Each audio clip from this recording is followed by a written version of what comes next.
De onde vem essa questão do dia dos namorados ou dia dos casais?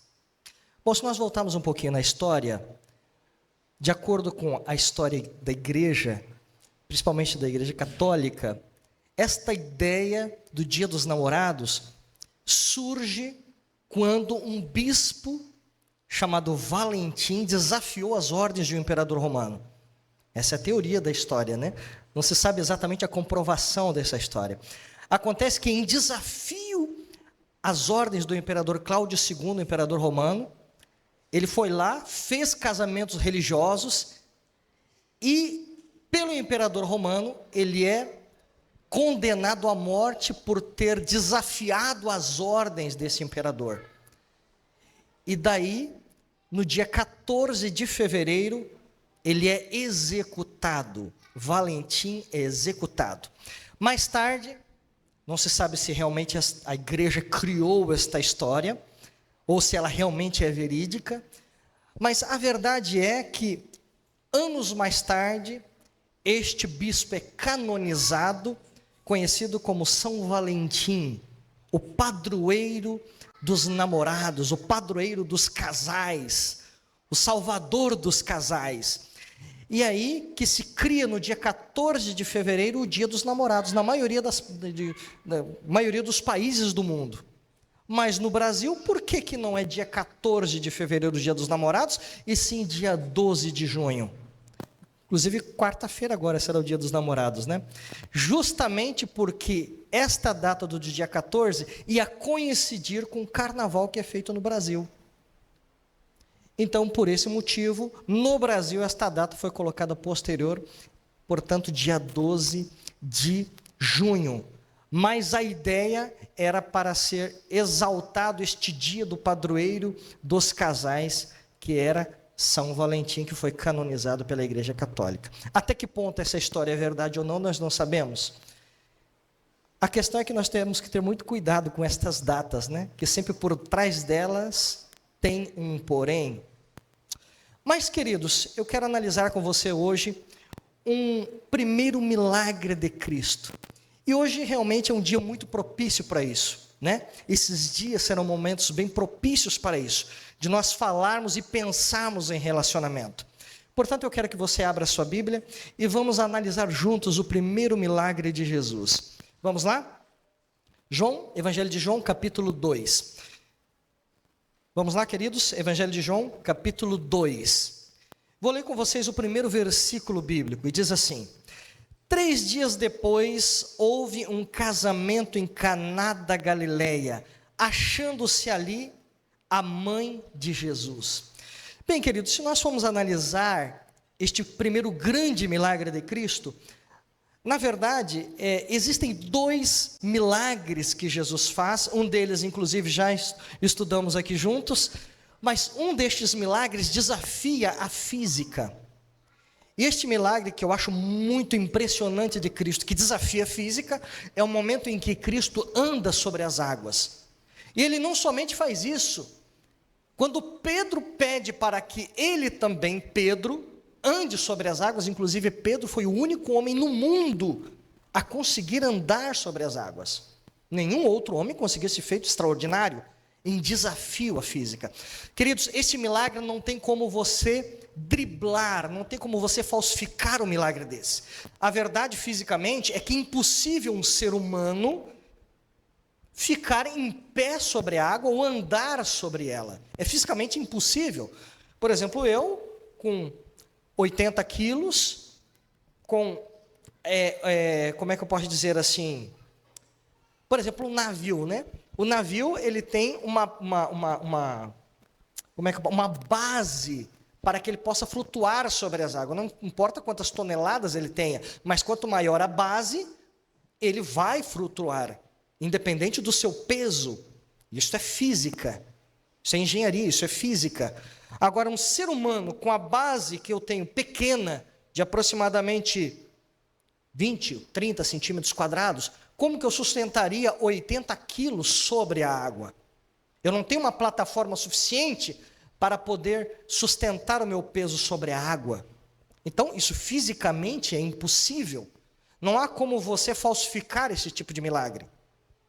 Outro milagre impressionante que eu acho na Bíblia é exatamente o primeiro milagre em que Jesus faz aqui nas bodas de Caná.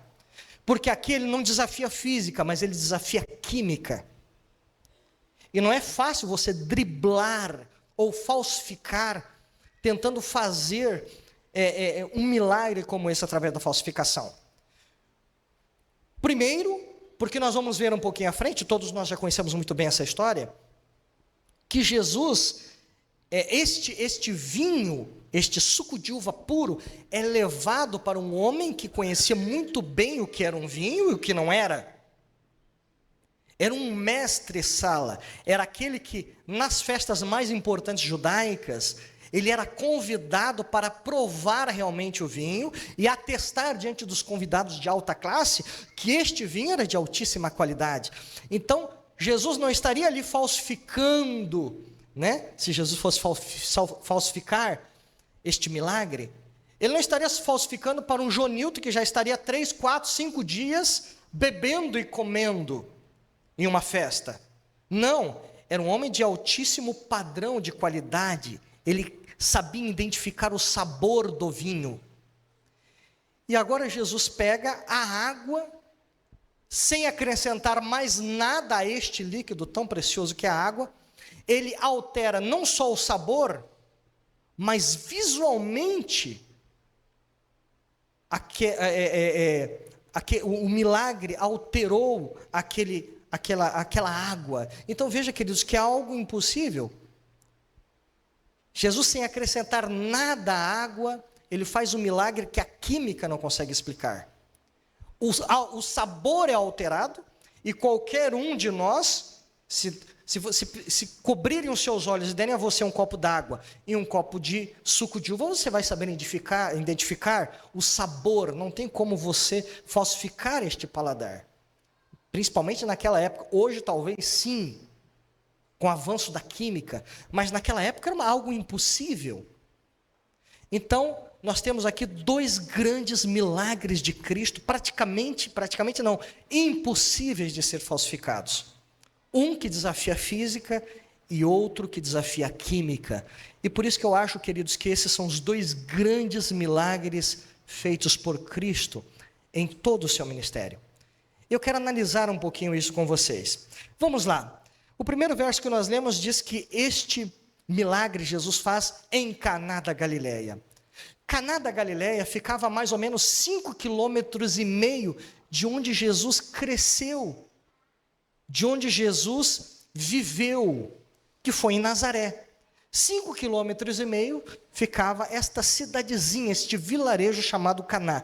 Possivelmente Jesus, em toda a sua juventude, é bem possível que Jesus já tivesse ido a Caná da Galileia, porque era muito próximo da sua cidade, da cidade em que ele havia crescido e ficado lá até por volta dos 30 anos de idade.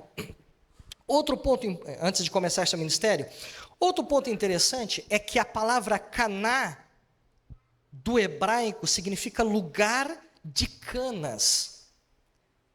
E é incrível que arqueólogos observaram que até hoje existe lá um lugarejo, onde existe próximo ali a Nazaré, muitas canas de fato, uma região em que tem mais água, existe um ambiente mais úmido, onde esta planta acontece muito lá, canas.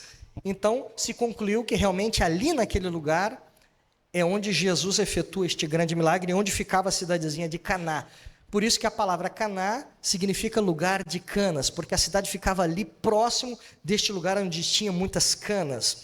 Outro fato curioso, antes de nós adentrarmos na história, é que um dos discípulos de Jesus era de Caná da Galileia.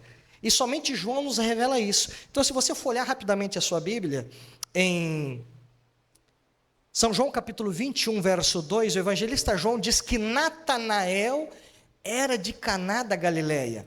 Isso também é curioso, por quê? Porque João começa, vocês observaram que quando nós começamos o capítulo, a nossa história diz assim: 3 dias depois houve um casamento em Caná da Galileia. 3 dias depois do quê? Exatamente do encontro em que Jesus tem com Filipe e com Natanael, que era de Caná da Galileia, era natural de lá. Observem, por exemplo, a sua Bíblia aí, no capítulo 1, verso 43. Observe, capítulo 1, verso 43. No dia imediato, resolveu Jesus partir para a Galiléia e encontrou ali Felipe, a quem disse: segue-me. Naquele momento mesmo, no decorrer da história, Felipe vai ter com Natanael e diz para Natanael: Natanael, eu preciso, que era seu amigo, eu preciso que você veja quem nós encontramos o Messias. E Natanael disse: de onde que ele é? Natanael falou: ele é de Caná, ele é de Nazaré. Ele falou: pode vir alguma coisa de Nazaré? Por que Natanael falou isso para Cristo? Porque ele nasceu e viveu a 5,5 quilômetros de Nazaré. Ele sabia muito bem da fama de Nazaré e da fama daquela região. Por isso que quando Filipe falou para Natanael: ele é de Nazaré, Natanael automaticamente falou: está de brincadeira, é lá perto da minha terra lá, eu conheço muito bem, pode vir alguma coisa de lá? Alguma coisa boa de lá? De maneira alguma. Então, quando nós entendemos um pouquinho da história, a gente entende por que Natanael falou isso. Bom, 3 dias depois deste encontro que Jesus tem com Filipe e com Natanael, é que esta história das bodas de Caná acontecem. Outro ponto interessante é que Caná da Galileia não vai entrar mais na rota dos milagres de Jesus até um ano depois.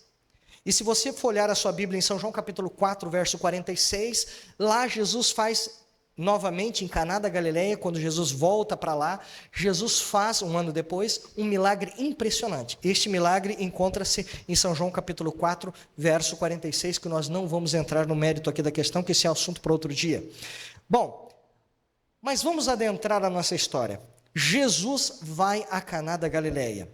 Mas observem o versículo 2 agora. Vamos voltar a João capítulo 2, verso 2 agora. Jesus também foi convidado com seus discípulos para o casamento. Bom, queridos, eu quero dizer para vocês que foi uma das coisas mais sábias que esses noivos fizeram, foi convidar Jesus para o casamento. Mas eu quero dizer para vocês que isso não foi coincidência. Eles não de repente convidaram Jesus. Jesus nem sequer era muito conhecido naquela época. Nenhum milagre Jesus ainda havia feito. Aliás, Jesus praticamente não tinha nem começado ainda o seu ministério aqui na terra.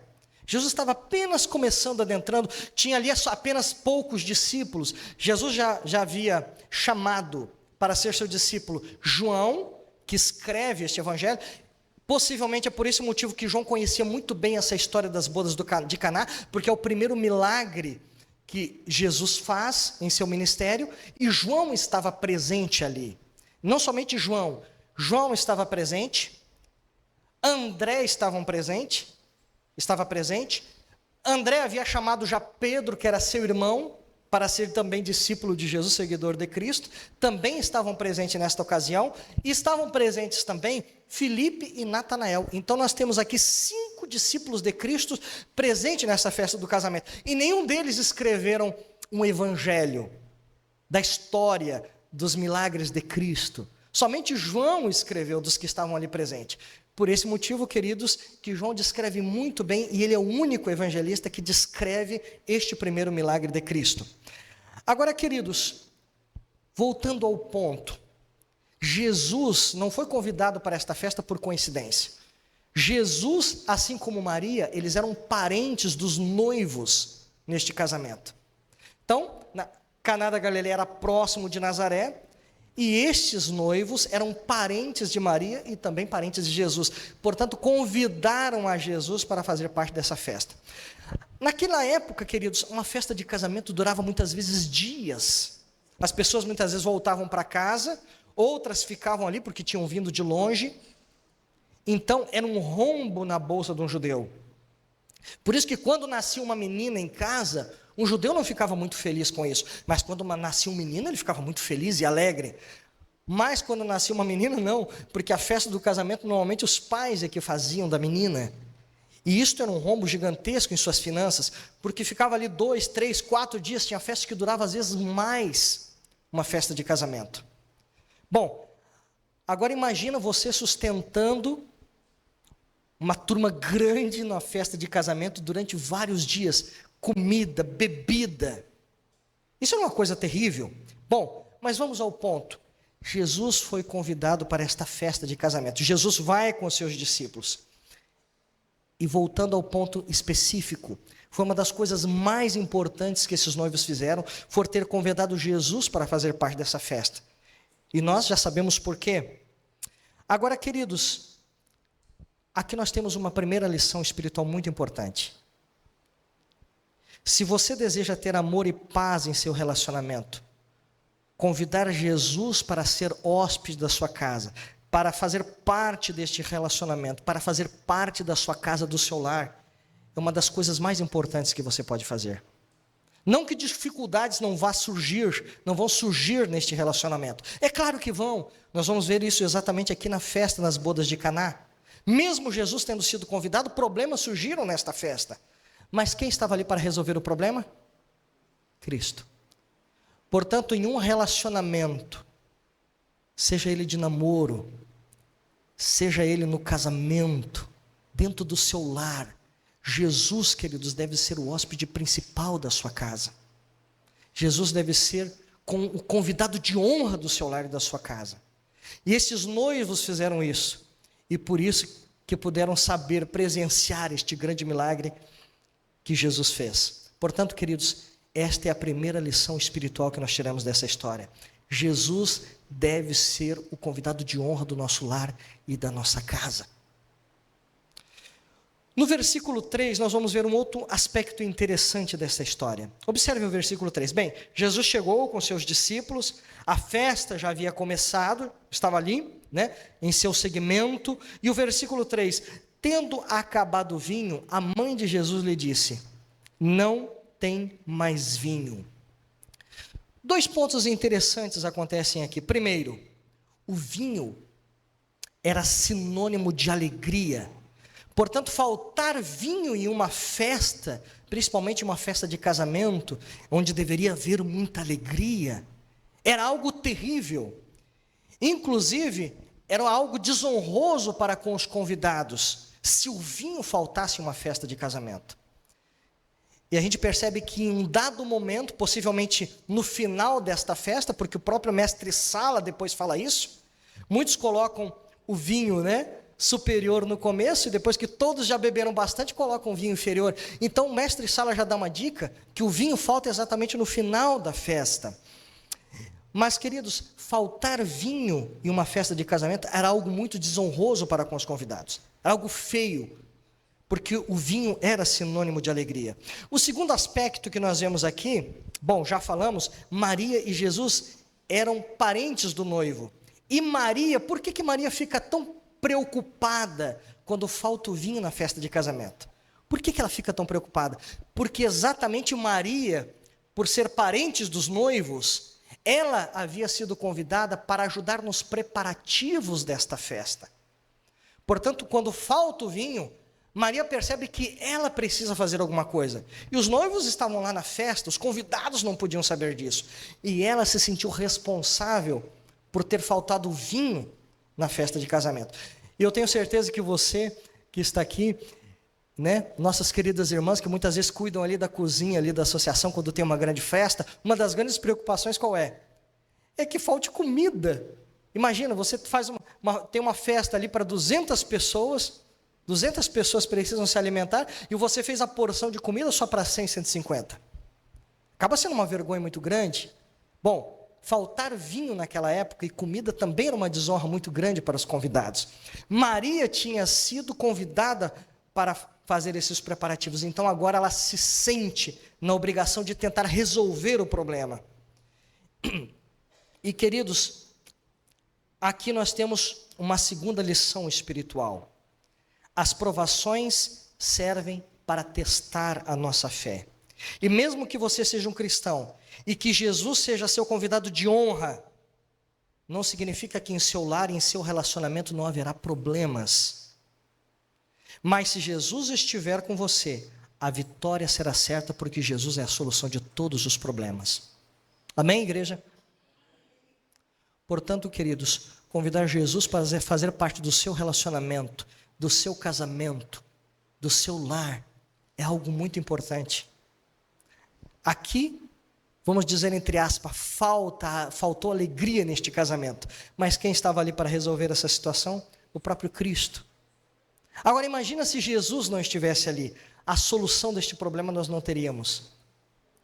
Portanto, queridos, embora você seja um cristão, embora Jesus faça parte do seu relacionamento, embora Jesus faça parte do seu lar, da sua casa, as dificuldades, elas vão surgir.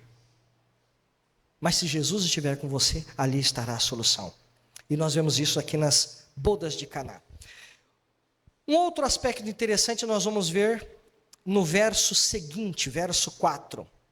Mas Jesus disse, veja, no versículo 3, faltou o vinho, faltou o suco de uva, tendo acabado o vinho, a mãe de Jesus então lhe diz, não tem mais vinho. O versículo seguinte, verso 4, mas Jesus lhe disse, mulher, que tenho eu contigo? Ainda não é chegado o quê? O que Jesus quis dizer, queridos, com ainda não é chegada a minha hora? Bom, Maria não sabia que tudo na vida de Jesus tinha o seu tempo determinado conforme a profecia. A gente vai ver isso principalmente no Evangelho de Lucas, no Evangelho de Mateus, onde a todo momento Mateus cita, e isto aconteceu para que se cumprisse a profecia. A todo momento Mateus tenta colocar Jesus como o Messias verdadeiro, porque muitos naquela época surgiram como Messias, se dizendo ser o Messias. Mas dentre tantos que se diziam ser Messias, Jesus era o verdadeiro. Por isso que você vai ver isso muito no Evangelho de Mateus. Mateus diretamente afirmando em seu Evangelho. Isto aconteceu para que se cumprisse a profecia. Bom, Jesus tinha uma profecia para ser cumprida. Jesus tinha o seu tempo determinado para que todas as coisas acontecessem. Portanto, quando Maria desesperadamente vai ter com Jesus, dizendo, faltou vinho. O que Jesus fala? Ainda não é chegado o meu tempo, Maria. Mãe, ainda não é chegado o meu tempo ainda de começar o meu ministério. Né? O meu tempo de fazer os milagres. A profecia ainda precisa se cumprir. E queridos, aqui nós temos uma terceira lição espiritual muito importante nessas palavras de Jesus. Deus tem o tempo certo para cumprir os seus propósitos. E muitas vezes nós não entendemos isso, queridos. Maria não sabia que Jesus tinha o seu tempo certo para que as profecias fossem cumpridas, para que o seu ministério começasse. Maria não sabia disso. Por isso que quando ela vai falar com Jesus, Jesus fala essas palavras para ela. E nós precisamos entender isto, queridos, que tudo tem o seu tempo determinado, o seu tempo certo. E às vezes nós não queremos esperar o tempo de Deus. Muitas vezes nós estamos passando por um problema em nosso relacionamento, em nosso casamento, em nosso lar, e nós muitas vezes não entendemos o porquê que aquilo está acontecendo. Muitas vezes nós oramos pela libertação, oramos pela bênção, mas a bênção ainda não chegou. E às vezes, queridos, nós não queremos esperar para que a bênção chegue. E eu quero dizer para você, que lá em Eclesiastes capítulo 3, verso 1, sábio Salomão diz assim, tudo tem o seu tempo determinado, e há tempo para todo o propósito debaixo do céu. Deus tem um tempo certo para te dar aquela bênção que você tanto tem pedido. E eu quero dizer que o Senhor tem o tempo certo para todas as coisas. Eu quero dizer para você que é jovem, que está aqui, muitas vezes o jovem vai chegando à idade e fica às vezes preocupado, né? Puxa vida, mas eu ainda não tenho um relacionamento, ainda não tenho um namorado, ainda não encontrei a pessoa certa. Eu quero dizer para você, meu querido jovem, minha querida jovem que está aqui, que você deve continuar orando ao Senhor. Que Deus no momento certo vai abrir as portas. Eu com 24 anos, o Senhor abriu as portas.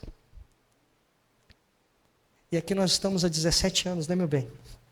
Então Deus tem o tempo certo e determinado para todas as coisas, mas nós muitas vezes não queremos e não temos paciência e perseverança para esperar o tempo de Deus.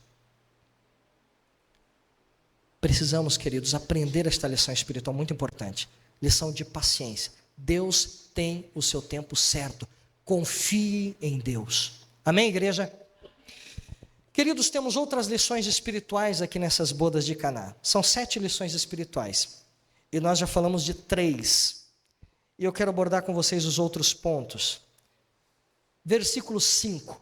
Quero pedir ao meu bem que faça a leitura deste verso, verso 5, que essa semana eu estou com a garganta muito ruim, queridos, estou tentando preservar ao máximo. Disse então sua mãe aos serventes: fazei tudo quanto ele vos disser. O que disse Maria? Fazei tudo? Agora eu pergunto para vocês, Maria já tinha visto algum milagre de Jesus, queridos? Tinha? Não. Esse era o início do ministério de Cristo, nenhum milagre ainda havia acontecido. Agora, queridos, veja que fé e que confiança Maria tinha no seu filho. Maria sabia o filho que ela tinha. Portanto, quando Jesus falou para Maria: mãe, ainda não é chegada a minha hora. Maria, sem falar, toda mãe gosta de dar um empurrãozinho, né? Toda mãe gosta de dar um empurrãozinho no filho ou na filha. E Maria fez exatamente isso. Ela sai da presença de Jesus, vai até os servos e diz o seguinte: olha, podem fazer tudo o que ele vos disser. Que confiança maravilhosa, sem nunca ter visto o milagre de Jesus. Ela sabia e confiava em Jesus, em seu filho, a ponto de dizer essas palavras: tudo o que ele disser, vocês podem fazer, porque ele vai fazer o melhor. Veja que Maria sabia o filho que ela tinha. E queridos, essas palavras são maravilhosas, porque indicam uma completa confiança que ela tinha em Jesus. E aqui nós temos a quarta lição espiritual. E eu quero dizer para vocês, queridos, que nós somos muito incrédulos. Nós precisamos confiar mais no Deus que cremos. Devemos orar para que Deus perdoe a nossa incredulidade, como fez aquele homem, quando chegou até Jesus, com o filho moribundo em casa, quase morrendo, e disse a Jesus: Senhor, se tu puderes fazer alguma coisa, faça. O que Jesus falou para aquele homem? Se tu creres. Se eu puder, não, né? Eu posso. Mas é necessário que você creia. E Jesus, aliás, e aquele homem disse o quê? Ó Senhor, perdoe o quê? Ajude, perdoe a minha incredulidade. Queridos, nós temos um Deus maravilhoso que já desafiou a física, que já desafiou a química com tantos milagres que ele fez. Por que nós não acreditamos nesse Deus maravilhoso, queridos? Por que nós confiamos tão pouco? Por que a nossa fé é tão pequena e insignificante diante dos problemas que nós passamos? Nós muitas vezes, queridos, oramos sem fé, sem vida. A nossa oração, ela é muitas vezes sem vida, ela é mecânica. E eu quero dizer a vocês, queridos, que assim como Maria, nós devemos confiar completamente em Jesus, mas muitas vezes nós não confiamos em Jesus, porque diferente de Maria, nós não conhecemos a Jesus o tanto quanto deveríamos conhecer. Maria falou aquelas palavras aos serventes porque ela conhecia o filho que ela tinha, ela conhecia Jesus. Nós muitas vezes, queridos, não confiamos em Deus, porque verdadeiramente não conhecemos. Precisamos estudar mais a respeito da vida de Cristo, para que possamos crer neste Deus que nós temos. Amém? Isaías capítulo 26, versículo 4, olha que bonito é esse verso que nós temos aqui. Confiai no Senhor perpetuamente, porque o Senhor Deus é o quê? Uma rocha eterna. Queridos, vamos ler o versículo 6 e o versículo 7, e mais uma vez eu quero pedir à minha esposa que leia para mim. E nós vamos falar aqui sobre a quinta lição espiritual que nós encontramos aqui neste primeiro grande milagre de Cristo. Ora, estavam ali postas 6 talhas de pedra para as purificações dos judeus, e em cada uma cabiam 2 ou 3 metretas. Ordenou-lhe Jesus: enchei de água essas talhas, e encheram-nas até em cima. Queridos, na Nova Versão Internacional, eu vou ler aqui para vocês, observem, é uma outra versão. Ali perto estavam 6 potes de pedra, em cada um cabiam entre 80 e 120 litros de água. Os judeus usavam esta água para purificação. Então, esses potes, essas talhas grandes de pedra, que cabiam de 80 a 120 litros, era enchido de água e ficava ali para toda a festa. Era como se fosse caixas de água que nós temos hoje. Era um reservatório de água que eles usavam para a purificação das mãos, porque eles costumavam de lavar as mãos várias vezes antes de comer.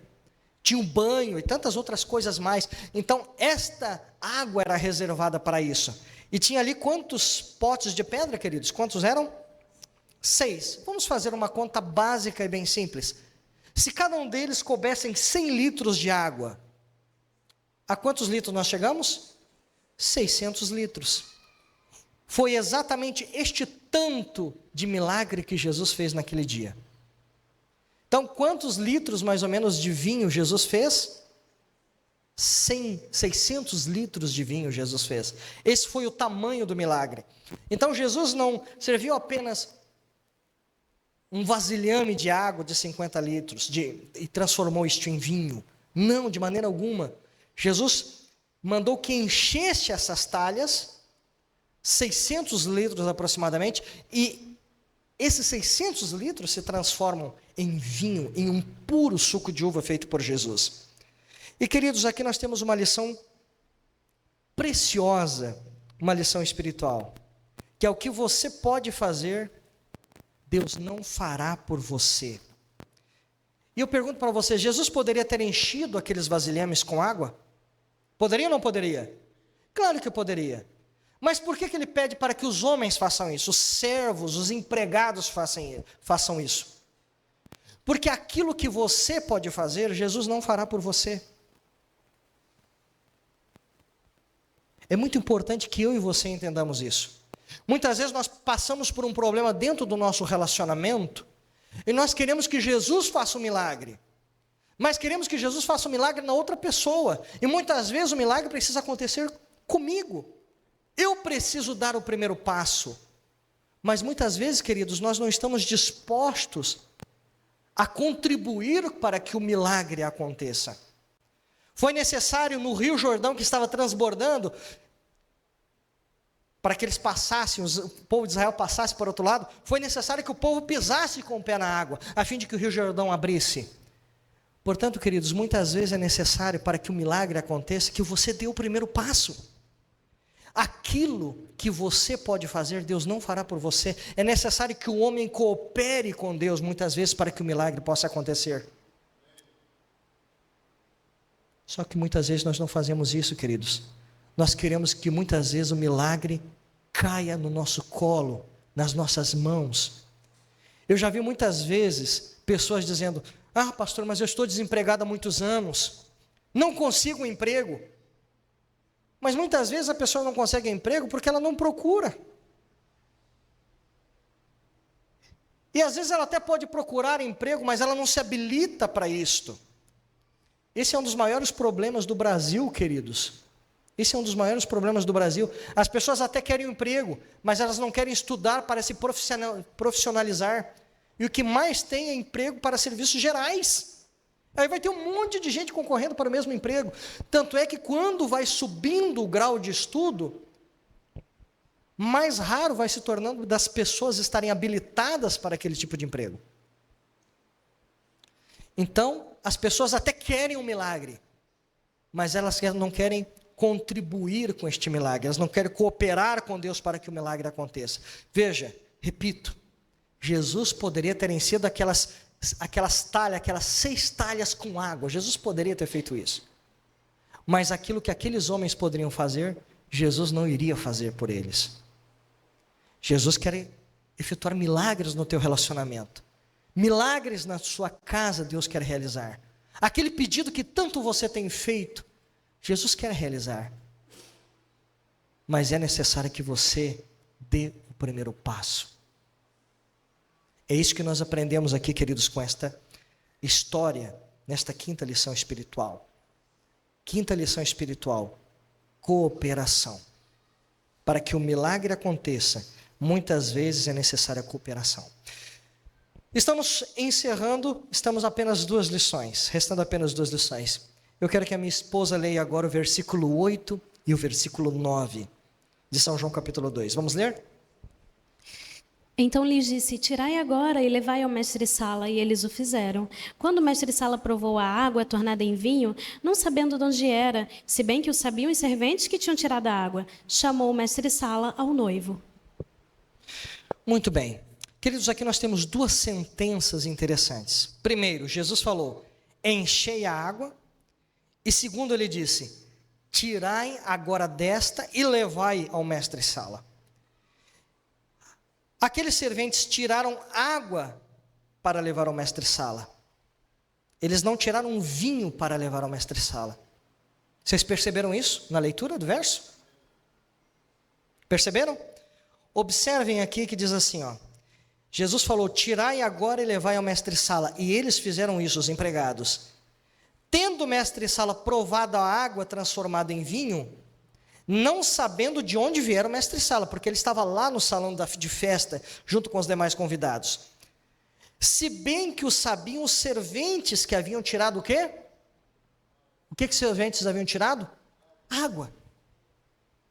Queridos, eu achei isso aqui impressionante, porque aqueles empregados obedeceram a ordem de Jesus, mesmo sabendo que poderiam ser punidos por isso. Então Jesus mandou que enchesse aquelas 6 talhas com água, falou aos empregados, vocês vão pegar desta água, com jarro, e vão levar ao mestre-sala. Possivelmente, se eu fosse um empregado, eu diria assim, Senhor, eu não vou fazer isso. Eu vou pegar água e levar para o mestre-sala? Eu vou ser despedido do meu emprego por isso? Imagina se fosse um escravo, ia ser chicoteado por uma infâmia desta. Um homem de alta categoria, como era um mestre-sala, em uma festa tão requintada. Seria como se fosse um deboche, debochar. Seria uma zombaria para o empregado pegar água, faltando vinho, tendo que servir o mestre-sala como o primeiro grande convidado da festa, e ele agora derramar água no copo do mestre-sala. Não fazia sentido esta ordem de Cristo. Então veja, queridos, que ali nas talhas estava água, e quando eles tiram com o jarro, é água. Eles sabiam que estavam levando a água. Em algum momento no caminho em que eles estão levando a água para o mestre-sala, o milagre acontece. E qual é a lição que nós temos aqui, queridos? Nós temos a 6ª e penúltima lição dessa história. E eu quero ler com vocês São João capítulo 14, verso 15. Jesus diz assim, se me amardes, guardareis o quê? Aqui, queridos, nós temos uma lição importantíssima de obediência.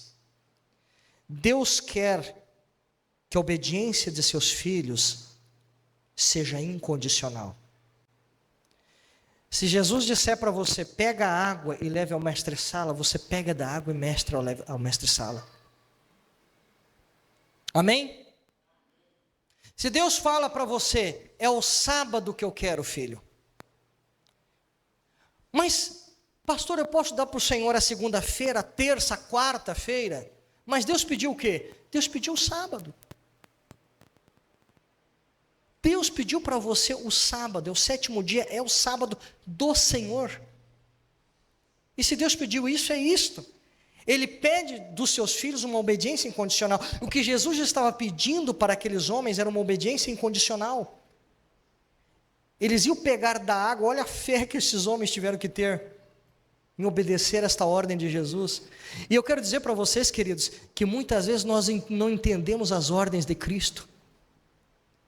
Nós não entendemos muitas vezes por que Jesus pediu isso, ou por que a Bíblia fala isso. Eu estava estudando hoje com os meninos ali na classe, e nós estávamos falando de uma ordem que Paulo, por orientação divina, trouxe à igreja cristã, que o homem deveria ter o cabelo o quê? Curto, e a mulher o cabelo comprido. Isso é uma sentença bíblica, e é desonra para o homem ter cabelo comprido e a mulher ter cabelo curto. É uma ordem divina, ponto final. Ah, mas eu não quero obedecer. Tudo bem, se você não quer obedecer, não tem problema, mas é isso que a palavra de Deus está falando. E se a palavra de Deus diz que é para você pegar da água e servir aos convidados, pegue da água e sirva aos convidados. Repito, queridos, aquele empregado possivelmente levando, os empregados levando aquela água pensando, não acredito que eu estou fazendo isso. Mas eles foram em obediência à ordem de Deus. Eles não tinham visto ainda o milagre. Mas o milagre acontece nas mãos daqueles homens. Enquanto eles estão levando a água, ela se transforma em vinho. Eu quero dizer para vocês, queridos, muitas vezes as ordens de Cristo nós não conseguimos compreender. Por que Deus pediu 10% para você devolver ao Senhor? Deus pediu 10, Deus não pediu 5, não pediu 3, Ele não pediu 20, Ele pediu 10%. Ah, pastor, mas eu não entendo por que o Senhor falou que o homem não pode usar a roupa da mulher, a mulher usar a roupa de homem, que isso é uma abominação, 22:5 de Deuteronômio. E nós vimos lá na classe hoje, né, em Apocalipse capítulo 21, que lá no céu aquele que comete abominação não entrará. Então olha que importância essa sentença de Cristo, aquilo que fala a palavra de Deus. E se Deus falou isso, você deve cumprir o que Deus fala. Ah, mas pastor, eu não entendo. Não tem problema, mas faça por fé. Muitas coisas, meus queridos irmãos e amigos, meus queridos internautas, nós vamos ler na palavra de Deus e nós não vamos compreender. Mas é preciso que você tenha fé, assim como aqueles homens que pegaram da água para servir aos convidados. E pode acreditar que no meio do caminho o milagre acontecerá. E Deus vai fazer com que você compreenda aquilo que Ele pede em sua palavra. Amém? Queridos, eu quero concluir com você com o último versículo desta manhã e a última lição espiritual. Meu bem, por favor, leia o versículo 10. Capítulo 2, verso 10 do Evangelho de João. Ele disse, todo homem põe primeiro o vinho bom, e quando já tem bebido bem, então o inferior. Mas tu guardaste até agora o bom vinho. Queridos, eu quero dizer para vocês que aquilo que Deus faz na minha vida, aquilo que Deus promete fazer na minha vida e na tua vida, não é meia boca. Deus não faz milagre meia boca. Eu acho impressionante, porque às vezes no YouTube, a gente vê certos tipos de milagre acontecendo. Uma vez eu estava vendo um camarada falando de um milagre, uma certa denominação religiosa. E ele falou para o paralítico, levanta, e a pessoa, né, com dificuldade, a pessoa idosa, já estava com problema de caminhar, aí a pessoa foi caminhando toda, é um milagre. Eu falei, como assim? Isso não é um milagre? Se fosse um milagre, como que essa pessoa ia andar?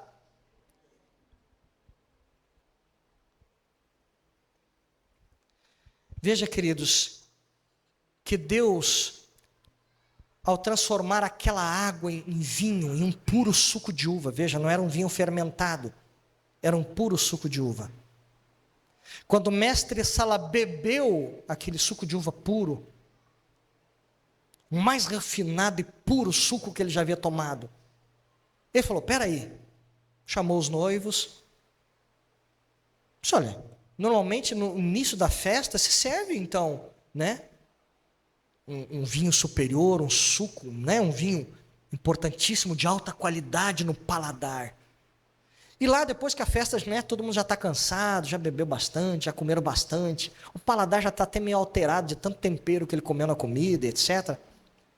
Lá no finalzinho da festa serve um vinho, né, inferior, um suco de uva mais ou menos. Mas você deixou um melhor para o final. E queridos, isso é uma prova fidedigna de que aquilo que Deus promete, aquilo que Deus quer fazer na sua vida, no teu relacionamento, é um milagre por completo, é um milagre maravilhoso. Mas muitas vezes a gente não crê nesse Deus maravilhoso, queridos. Muita gente, a nossa fé é tão pequena, que impede Deus de realizar o milagre que Ele quer realizar em nossa vida. E eu quero dizer, queridos, Deus tem grandes milagres para realizar no meio do seu povo. Mas a gente não acredita, a gente não está pronto ainda. Eu quero dizer a você, queridos, que Deus quer fazer o melhor, porque Deus só faz o melhor para os seus filhos. É isso que Deus reserva para cada um de nós, o melhor. Não é um vinho meia boca, não. É o melhor vinho. Deus não quer um relacionamento meia boca para você. Não, vou levando esse casamento aqui porque tem que levar. Não! Ore a Deus. Jejue, ore ao Senhor. Se precisar, vigie. Vigie a noite inteira se for necessário. Mas não é possível que o seu casamento tenha que ser levado aos trancos e barrancos, durante 10, 20, 30 anos você carregando nas costas esse fardo que muitas vezes acaba se tornando um casamento e um relacionamento. Deus quer um casamento perfeito, Deus quer um relacionamento perfeito, Deus quer que haja este relacionamento perfeito entre você e seu esposo.